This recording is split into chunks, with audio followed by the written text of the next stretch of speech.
చెయ్యి అమ్మా, చెప్పేది నీకే, చెయ్యి అమ్మా.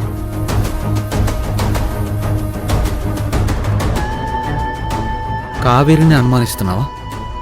తన ఆ ఉంగరాన్ని మన కళ్ళ ముందే నీళ్లలో పడేసింది. ఇంకా అనుమానించడం కరెక్ట్ కాదమ్మా.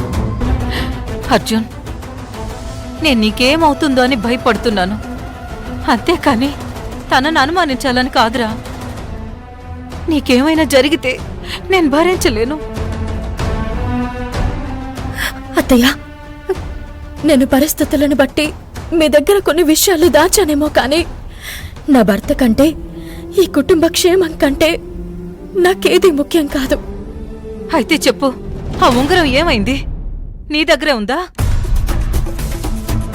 అమ్మా, మళ్ళీ మళ్ళీ నువ్వు అక్కడికే రాకు.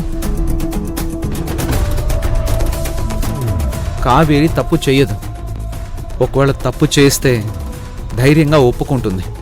అది కాదు అర్జున్. నేను అమ్మా, నీ భయం నాకు అర్థమైంది. రాజుగారు వచ్చాక ఏదైనా పూజ చేయిద్దాం, అంతా సరి అయిపోతుంది.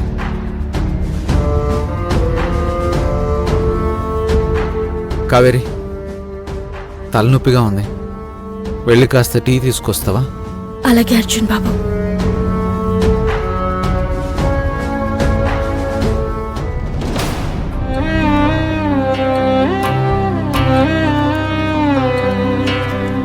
అమ్మా, నువ్వేం భయపడకమ్మా, ఏం కాదులే.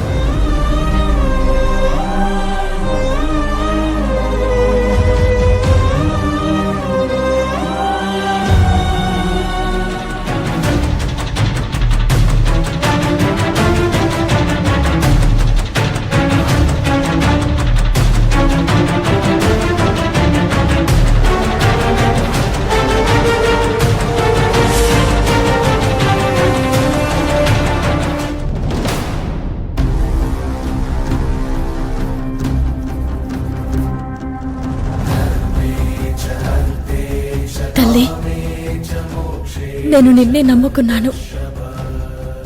నా భర్త మృత్యువు నుండి బయటపడాలంటే ఇంకా 24 గంటలు గడవాలి.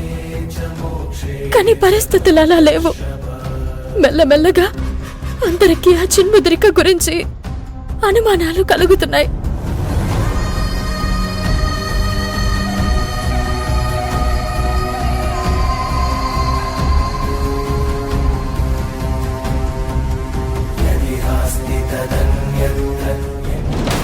కావేరి అమ్మవారితో తన బాధలు చెప్పుకుంటుంది. వాటిలో మనకి పనికొచ్చేవి ఏవైనా ఉన్నాయేమో విందాం. ఇప్పుడు అత్తయ్యకి కూడా ఆ చిన్ముద్రిక నా దగ్గరే ఉందన్న అనుమానం కలిగింది. ఇదే అర్జున్ బాబుకు కూడా కలిగితే నేను ఆ చిన్ముద్రికని ఇవ్వాల్సి ఉంటుంది.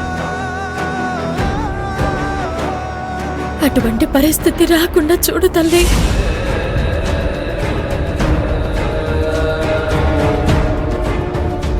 అందుకే ఆ చిన్ముద్రికను గుడిలో నీ సమక్షంలో దాచాను. అది 24 గంటలు ఎవ్వరికీ దొరకకుండా చూడు తల్లి.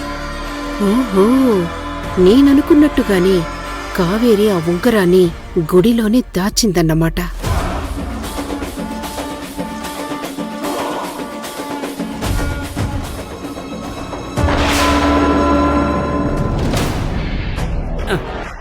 ఏమిటి పరీక్ష? మా ప్రభువుల వారికి తోచదు, చెబితే వినరు. అర్జున్ని కావేరికి అప్పగించి చిన్ముద్రికను తీసుకొని మన లోకానికి మనం వెళ్ళిపోదాము అంటే వింటేగా.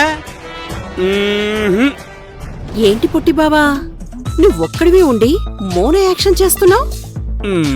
నన్నేం చేయమంటావు బాలిక? సప్త సముద్రాలు ఈదిన గజ ఈతగాడు ఇంటి ముందున్న మురికాలులో పడి చచ్చినట్టుంది నా పరిస్థితి. ఏమైంది పుట్టి బావా? అక్కడ 99 మందిని పెళ్లి చేసుకున్నాను. ఇక్కడ ఒకే ఒక్క పెళ్లి చేసుకోలేకపోతున్నాను. నీ గోల ఎప్పుడు ఉండేదే కాని నాకు విషయం చెప్పు. ఆ రింగుని తెచ్చిస్తే నువ్వు నాకెంతిస్తావు? నీ గోలెప్పుడు డబ్బే కదా, ఎంత కావాలో చెప్పు. 5 కోట్లు.